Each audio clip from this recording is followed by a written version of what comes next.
Soy escritor, fotógrafo, cineasta. Nací en San Marcos del Caribe, que es un pequeño poblado del Valle del San Jorge. Y bueno, me complace mucho estar aquí en esta entrevista con ustedes desde el patio del bello claustro de la Presentación en Cartagena del Caribe, y que esta entrevista pueda ser usada por la Agencia Cultural del Caribe, ¿cierto?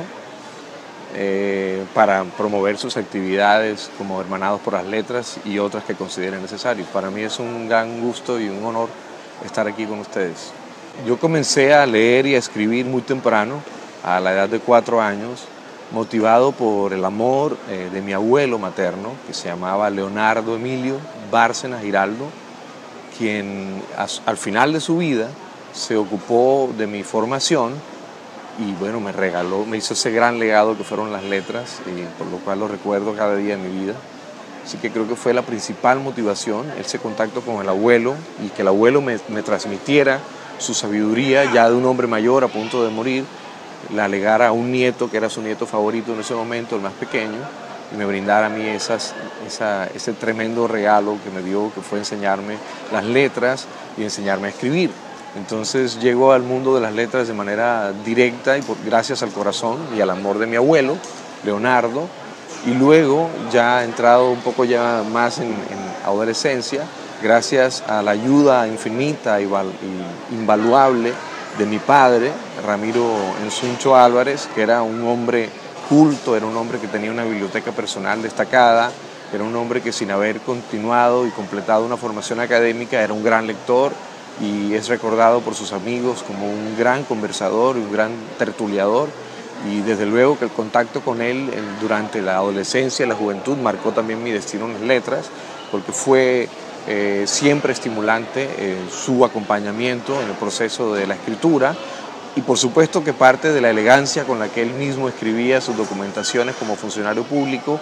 pues algo de eso ha quedado en mi forma de entender las letras, y quizá un poco el lenguaje cortesano que uso a veces en mis comunicaciones, sobre todo por escrito, oficiales o incluso también en las literarias. Entonces parte de mi trabajo como escritor tiene esa doble fuente de abuelo materno, de mi padre, y por supuesto la compañía amorosa de mi madre, que siempre estimuló mi participación en actividades literarias y las promovió en el seno de la familia. Bueno, yo comencé con una gran filiación por la poesía.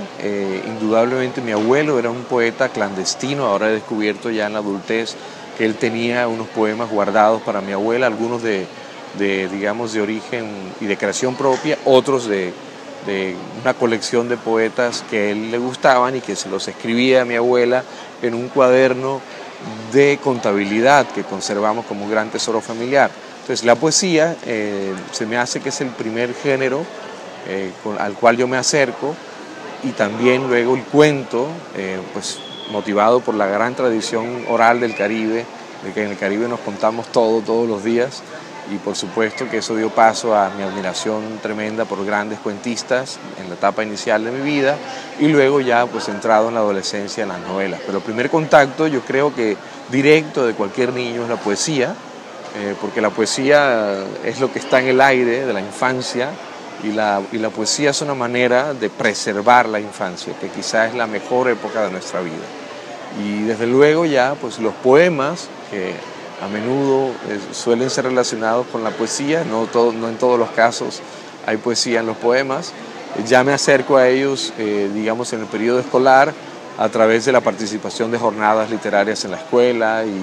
y extraescolar también, porque era uno de esos típicos niños que le gustaba aprenderse de memoria los poemas para las ocasiones especiales, del Día de la Madre, del Día, qué sé yo, de la Lengua,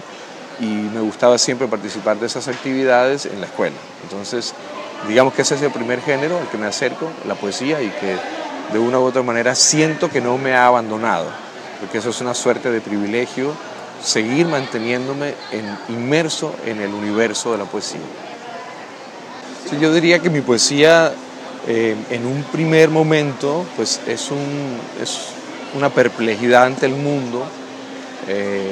Son preguntas esenciales las que me hago en aquellos primeros poemas de la escuela, acerca de la vida, de la naturaleza del amor, de la presencia de la muerte, del cariño, de la amistad, de la vida de familia.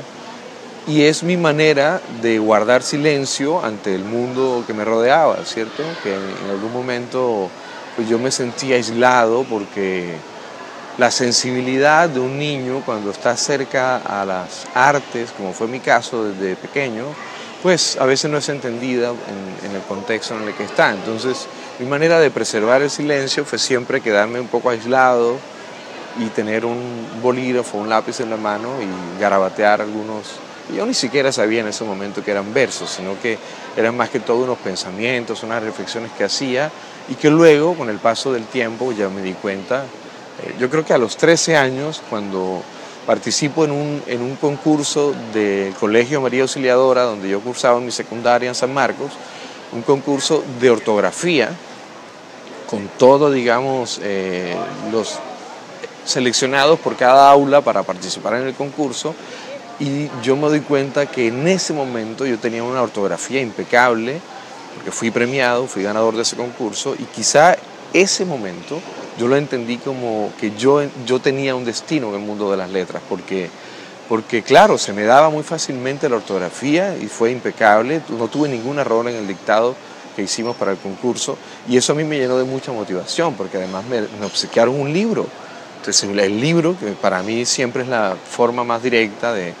o concreta del universo de las letras, pues para mí fue de un gran estímulo el haber ganado este concurso, y ya digamos que sembró en mí la inquietud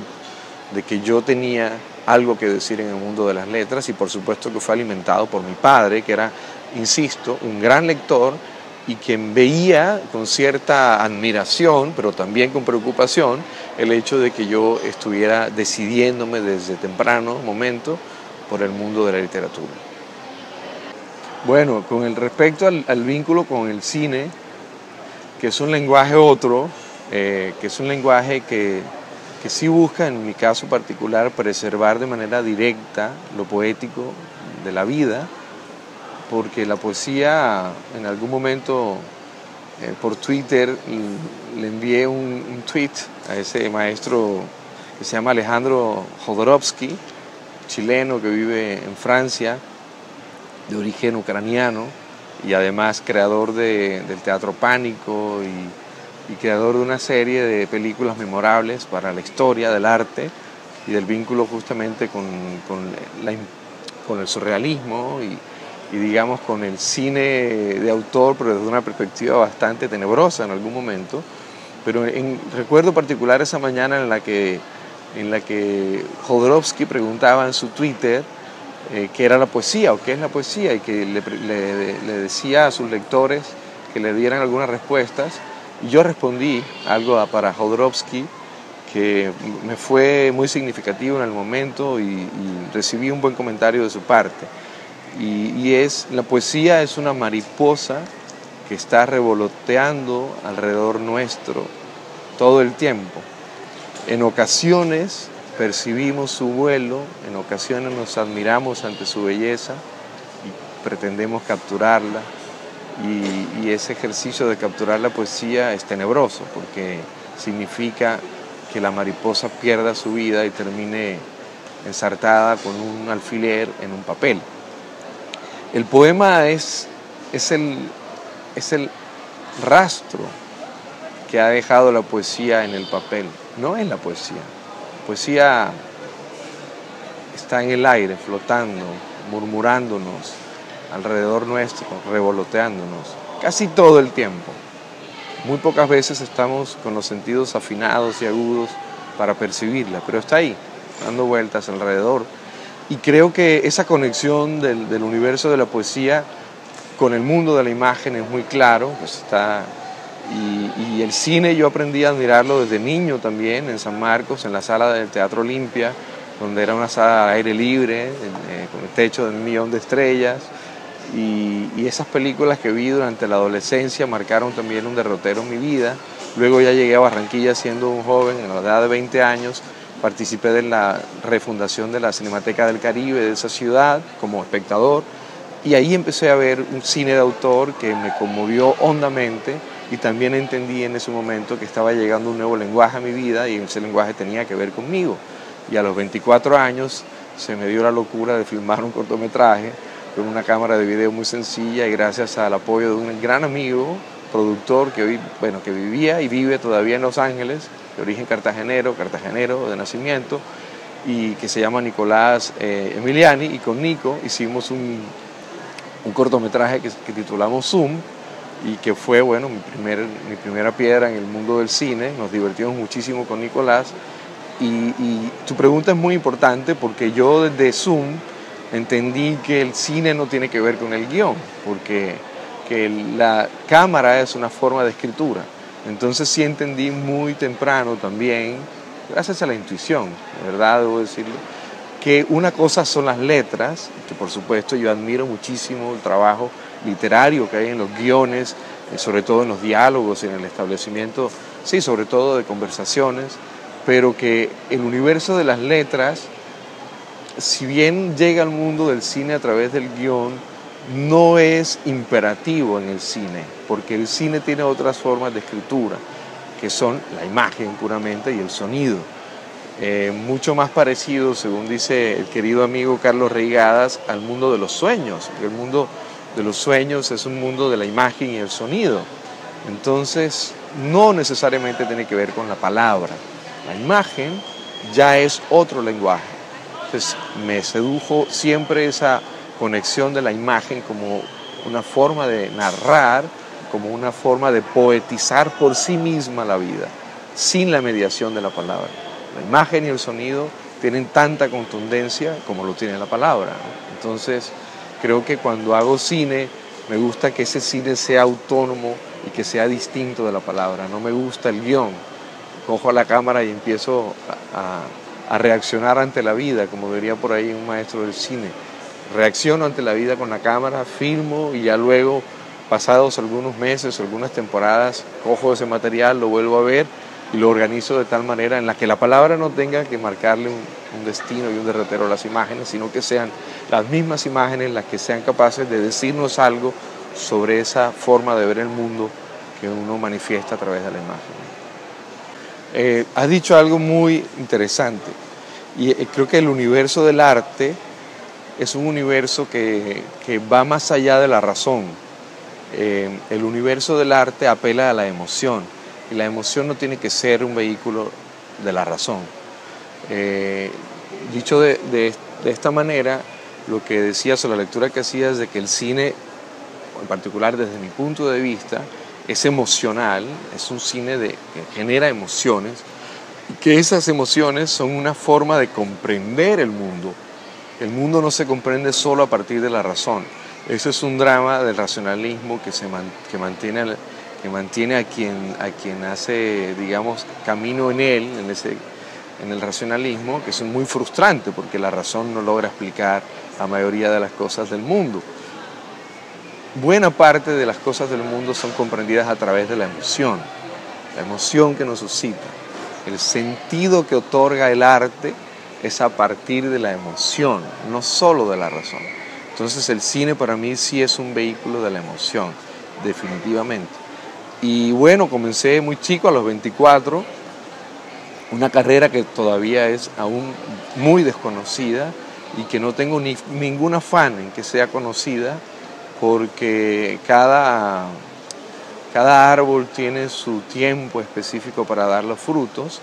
y sí me gusta entenderme como un artista orgánico, y me gusta entenderme el arte, me gusta entender el arte como eso, como una forma de dar frutos, conectado con el mundo natural. En estos días en los que se habla de la inteligencia artificial, me gusta pensar en la inteligencia real o en la inteligencia natural o en la inteligencia emocional, ¿verdad? Que son otros tipos de inteligencia distintas a la racional. Entonces, mi corto primero, que se llama Zoom, luego hice un documental dedicado a la Virgen del Carmen, entre lo sagrado y lo profano, lo filmé en mi pueblo, en San Marcos,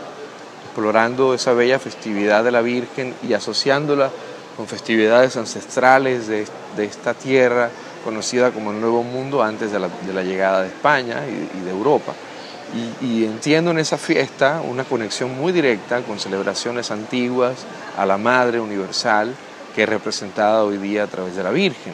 Entonces me interesé en filmar esta fiesta, hice un documental en el año 96, lo primero, digamos, que me trajo al Festival de Cine de Cartagena, luego en el 97, y en el 99 filmé Zoom, luego en el 2001 me gradué de comunicador, en el 2002 hice unos talleres con un cineasta alemán, con un cineasta colombiano también muy conocido, el gran poeta y querido amigo Víctor Gaviria, que es un maestro y como para todos los cineastas de mi generación, sus películas han sido emblemáticas y han marcado un destino también en el mundo del cine. Y luego en el 2003, había tomado un taller muy bello, de grata recordación para mí, de estética documental, con un profesor muy querido de Cuba, un maestro llamado Jorge Fraga Pujol, que él hizo parte de la primera época del documental cubano de la Revolución, filmó algunos de esos documentales emblemáticos y luego, pues, un poco hastiado del mundo en el que se desarrolla la propia revolución, se terminó saliendo de Cuba, viniendo a Colombia, y acá yo tuve la suerte de ser su discípulo en la decanatura de comunicación de la Jorge de Lozano. Me acogió como un hijo, tengo que decirlo, me decía Juanito, y esa conexión con Fraga para mí fue importante. Luego del 2003 ya hice unos documentales para la televisión del Caribe,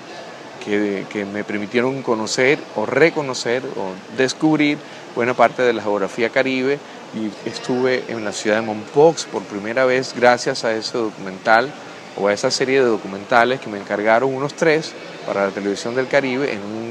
una gran serie de 14 capítulos. El director me contactó para que yo me dedicara a 3 de ellos porque no tenía tiempo para hacerlos en un determinado momento, que tenía que hacer unas entregas. Me contactó, yo terminé filmando un documental que se llama Sombrero Volteado, Herencia Zenú, otro que fue en la población de San Andrés de Sotavento y de Tuchín, luego uno que se llama Mompox, la ciudad del oro, y Acuaro o las Salinas de Manaure, en La Guajira. Entonces esos 3 documentales me permitieron conectar con la producción audiovisual regional, en un canal que tiene ya 30 años de estar produciendo documentales sobre todo, y series y programas. Y me permitieron a mí encontrar un equipo, una mirada de entender el universo audiovisual ya desde el punto de vista profesional, y luego ya, empecé como ya una serie de obras mucho más personales. En el 2004 filmé gracias al maestro escritor David Sánchez Juliao, que para mí fue un grandísimo aporte, no solamente como humano, como pariente, que lo éramos, sino como maestro, de entender que yo era un joven que en aquel momento necesitaba de su guía, y agradezco muchísimo a David que me confiara la filmación de una serie de viajes que él hizo por el Caribe sinuano, visitando sus lugares de origen que poblaron su literatura. Y recordemos que David es el creador de unos cuentos maravillosos que llegaron al universo de la lengua española, que son el Flecha, el Pachanga, Abraham al humor, que apelan a la oralidad del Caribe, y en ellos tienen, pues, su base. Y con David filmamos ese documental aún inédito que se llama David Sánchez Juliao El Retorno, en 2004. Ya hice algunos videoclips también en ese momento para algunos amigos músicos, como la banda Bar, Tomás Betín, que es un cantautor cartagenero. Y siguió mi desarrollo, digamos, como creador audiovisual. En el 2004 también filmé un documental para la compañía de danza contemporánea de Álvaro Restrepo, que titulamos El otro es el reflejo. Luego seguí en el 2000, qué sé yo, ya no recuerdo bien ese periplo, pero quizás dimos un salto hasta el 2012. Voy a Cuba, sí. En el 2012 tengo un viaje a Cuba que para mí es fundamental, ese viaje a Cuba, porque es encontrarme con el universo caribe de ese lado de la isla, en el cual, pues, y sobre todo la ciudad de La Habana. Para mí fue tan importante visitar la ciudad de La Habana porque entendí que allí teníamos buena parte de nuestra educación sentimental. La Habana siempre nos brindó no solo las letras, la música, el cine, y la conexión que tenemos con La Habana es fundamental, especialmente a través de esas artes y también de la televisión. Fueron maestros cubanos los que crearon la radio en Colombia, fueron maestros cubanos los que crearon la televisión en Colombia, y luego sus películas pues nos llegaron siempre al alma desde el Festival de Cine de Cartagena. Conocí a los creadores importantes de ese momento del cine cubano, en algún momento interactué con ellos, vi sus películas, asistí a sus conferencias, y bueno, ir a La Habana para mí fue muy bello, muy importante. Hice una serie de fotografías que 2 años después, en el 2014, se convirtieron en mi primera exposición fotográfica, que la titulé Se vende un escaparate.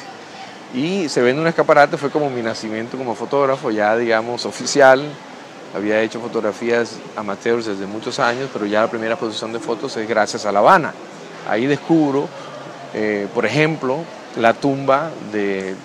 algo misterioso que me ocurrió el Viernes Santo, porque yo fui en Semana Santa, y fue la tumba de la familia García Márquez. Yo tomo la foto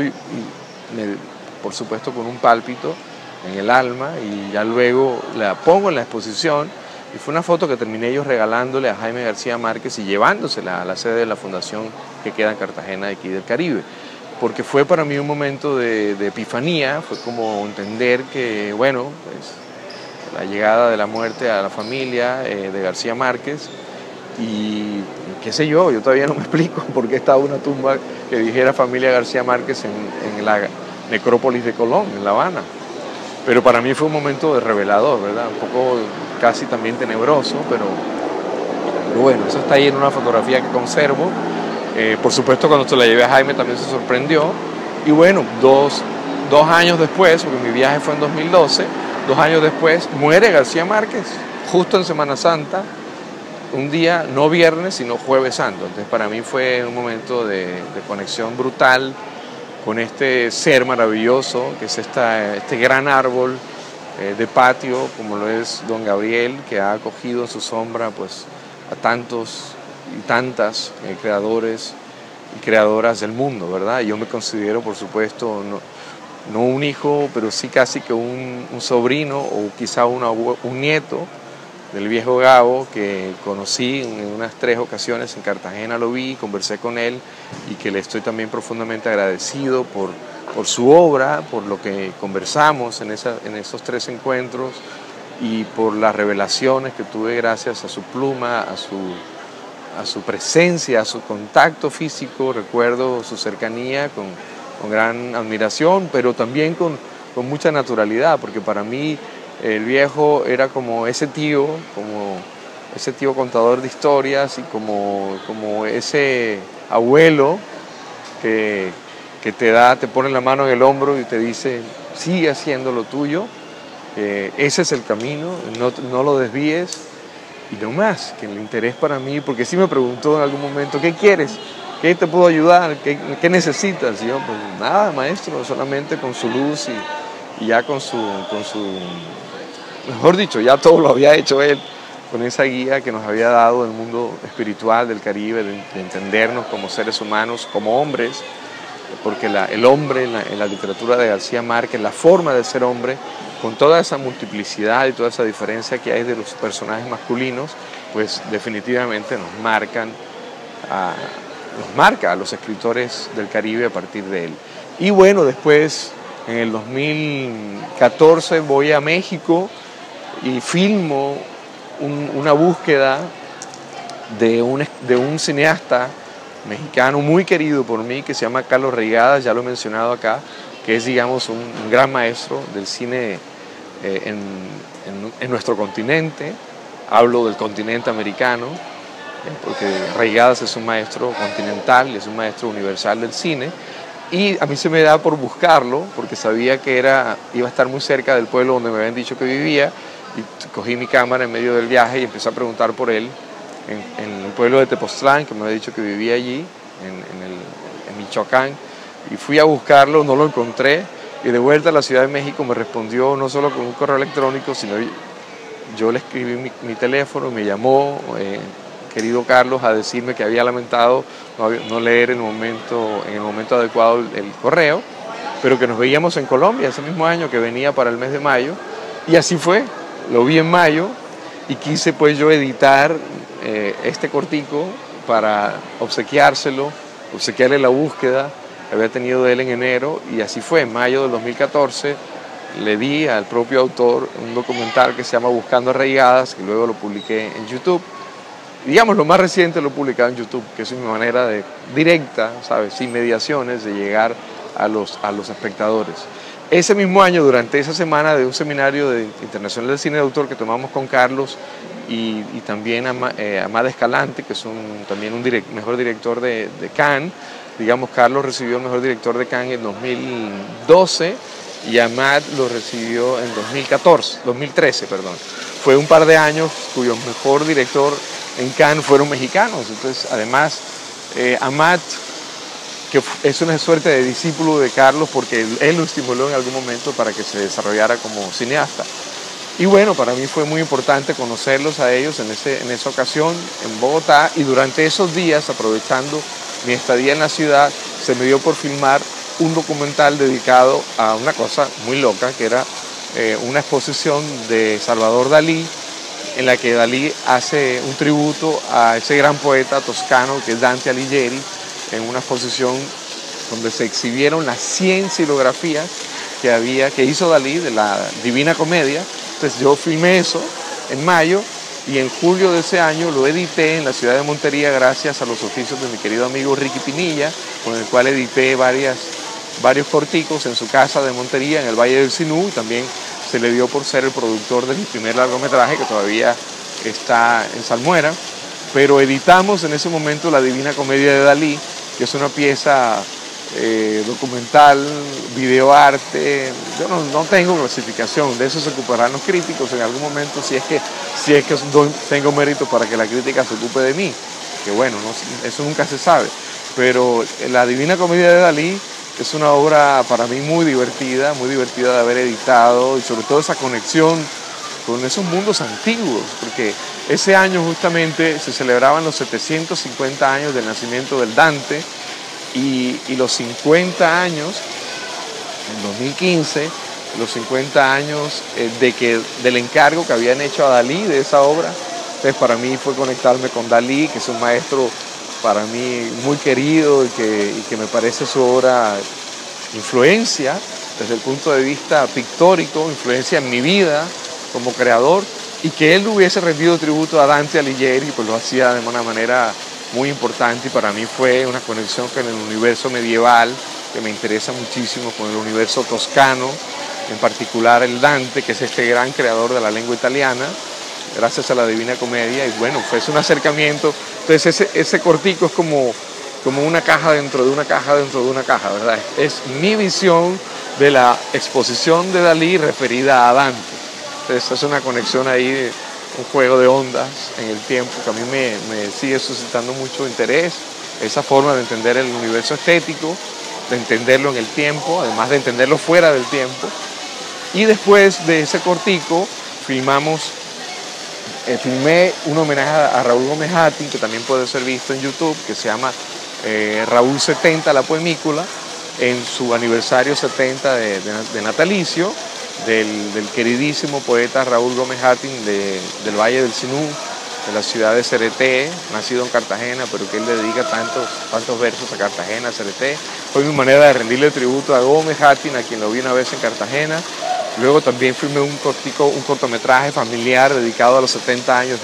a quien digo mi reina madre, Nori Sofía, una fiesta familiar que filmé y la subí sin editar a YouTube, y se llama así como cortometraje real, los 70 años, o Séptimo Piso se llama. Después de esto, en Cartagena, hace un par de años, filmé una noche, quizá ya una madrugada, unas imágenes que se convirtieron después, gracias a Ricky Pinilla de nuevo, en un cortico que se llama Cortus Interruptus, que bueno, es como lo más reciente que he editado, si no me falla la memoria, que eso fue en el 2016. Ese año tuve la suerte de ir a Europa por primera vez, gracias a la invitación de un festival muy querido multicultural que ocurre en el Reino Unido, que se llama Tribe of Doris, o Tribu de Doris, y ellos me llevaron como cineasta invitado y como fotógrafo, con la misión de filmar un documental sobre los 25 años de este festival, que me abrió las puertas a mí de este universo maravilloso no solamente de Inglaterra, del Reino Unido, sino de Camelot y del antiguo reino de Camelot. Y bueno, que tuvo unas connotaciones ese viaje para mí muy importantes, que me conectó con Windsor Castle, con el Buckingham Palace, con todo ese universo maravilloso de reinos concéntricos que hay allí en Europa. Y también pude estar en el Palacio Real de Madrid. Visité el mismo día el sitio real de San Lorenzo del Escorial, que fue sede real también durante el gobierno de los Austrias, y bueno, conocer la obra de Velázquez en el Museo del Prado, que había estado anunciada de manera intuitiva en mi primera película, mi primer largometraje, que se titula Empera y la nevera, que filmamos en el Sinué en el 2016, en el 2015, a mediados de 2015, y en el 2016 pude encontrar a Velázquez de manera directa. Ya se había anunciado en la película, le había rendido un tributo a Velázquez en el 2015, porque lo usamos, un pequeño libro que publicó El País de España, lo usamos como la guía de rodaje en un rodaje maravillosamente loco, donde la guía de rodaje era las obras de Velázquez y donde no había guión, solamente un actor, unos amigos interesados en filmar y la carretera a la que nos mandamos a filmar, un rodaje absolutamente loco, divertido, que yo quisiera repetir 1000 veces, esta sensación orgásmica de rodar, porque filmar tiene mucho que ver con el orgasmo y con la naturaleza del cuerpo, y por supuesto de un cuerpo multidimensional, porque cuando estás en el rodaje no solamente estás en este tiempo, sino que también eres consciente de que lo que queda, lo que ruedas queda, y eso te conecta no solamente con el futuro, sino también con el pasado, con las emociones de la persona que tienes al frente de la cámara, cómo se manifiestan delante de ella, y una serie de conexiones con otras dimensiones que para mí es una experiencia, digamos, multidimensional, la de un rodaje, y por eso yo la relaciono directamente con el orgasmo. Y esa película que está todavía por editarse, que se llama ahora Empera, todavía no sé si la nevera se pierde o no al final, pues ya en esa película estaba anunciado mi viaje sin saberlo a los antiguos reinos de Europa, que un año después para mí fue absolutamente reveladora la visita al Museo del Prado, y tengo que decir aquí delante de ustedes en el tiempo que ese encuentro con la obra de Velázquez para mí fue sobrecogedor. Ese momento, porque digo que contemplar a Velázquez de frente y de cerca le otorgó mucho sentido a mi universo estético, y en el Prado, en esa magnífica edificación que alberga siglos de coleccionismo real español. Y cuando contemplé las meninas, pues lloré implacablemente durante media hora, y luego me senté en una silla a una cierta distancia, la silla del guardián de la sala principal de Velázquez, a contemplar aquello y a sentir el paso del tiempo, el paso de los siglos, a contemplar lo que luego llamé La Majestad del Tiempo, que es el título de mi próximo libro de poemas, que es un libro de poemas en español y en inglés, y quisiera yo que ese libro reflejara la perplejidad ante la contemplación no solo de Velázquez, sino de Rubens, de Tiziano, de Van Dyck, de El Greco, de El Bosco, y de estos grandes maestros de la pintura con los que tuve esa experiencia directa. El encuentro con el busto de William Shakespeare en la Biblioteca Real del Castillo de Windsor, para mí son momentos de una profunda revelación y de epifanía, y que bueno, que ya estaban un poco anunciados, ¿cierto?, en la película que había filmado un año antes, y que para no agotarlos, pues 2 libros que he publicado antes, que se llaman El Poeta en el Hotel, que lo publiqué en el 2004, y luego La Voz Desconocida, que publiqué en el 2010, que es un libro más ecléctico entre periodismo y literatura, y bueno, el tercero que está por venir, y que espero que vea la luz muy pronto, que es un libro bilingüe, es un libro de versos en español y algunos en inglés que no quise traducir porque quise respetar esa lengua bien como una lengua en la cual me atrevía a expresarme gracias, tengo que decirlo, a la complicidad de William Shakespeare, quien me autorizó a escribir en su lengua en una jornada que aún conservo en mi corazón. Si yo tendría que acotar o decir al final en esta entrevista bella, que te agradezco mucho, William, nada casual que te llames William, es que las palabras, las letras, nos hermanan. Me gusta muchísimo este nombre con el que ustedes y con que nosotros nos acogemos y nos abrazamos ante el mundo y ante el paso del tiempo. Estar hermanados por las letras significa que somos miembros de la misma familia. En este caso nuestro, de la familia española, de la familia que usa el español como forma de entendimiento y de cercanía. Pero también in other languages, as the English is a way to feel the brotherhood of the words. Y es eso, ¿verdad? Como las letras, como las imágenes, y como las notas de la música, y como los silencios, como son capaces de unirnos, son capaces de hacernos sentir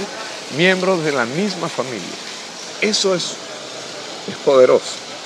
eso es revelador, ¿verdad? Porque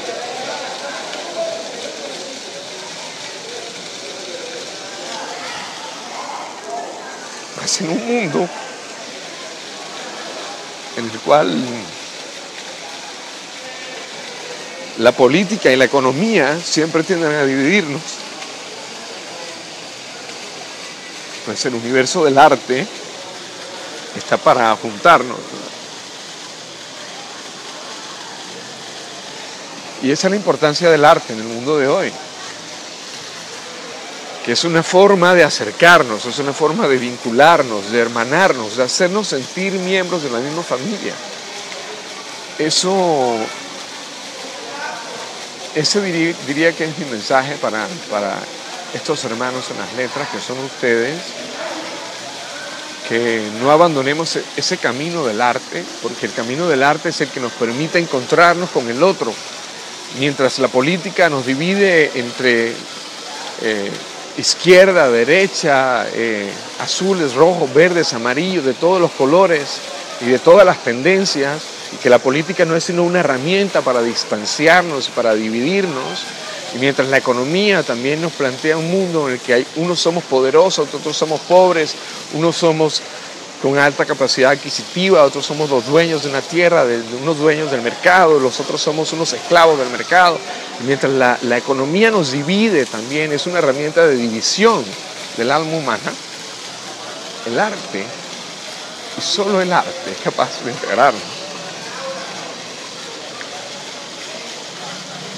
Es capaz de unirnos en un solo corazón. Perdone que me haya puesto tan sensible, pero ese es el camino del arte, y eso es lo que el arte nos revela, ¿verdad? Esa dimensión es a la que el arte nos lleva. Es la dimensión humana, es la dimensión real de lo que somos. Somos seres pasajeros. El arte permanece, pero el artista se va, la poesía permanece, el poeta es pasajero. Y si no entendemos esa condición humana de la finitud de la vida, pues nos metemos en una serie de discusiones y divisiones que son absurdas. Y el arte es lo que nos dice siempre, ahí está lo eterno frente a nosotros. Conmuévete ante la vida que se manifiesta de millones de maneras. Y ahí está Bach todavía diciéndonos, y ahí está, imagínense, Homero todavía hablándonos. Y ahí está Velázquez todavía revelándonos lo suyo. Entonces, ahí está todavía Buñuel, vivo en sus imágenes. Y de verdad te agradezco muchísimo esta conversación. William, tú que la has provocado, esta conversación con el tiempo y con el grupo de amigos y amigas hermanados por las letras en el español o en cualquier otra lengua posible. Mi corazón es para ustedes y gracias, de verdad gracias.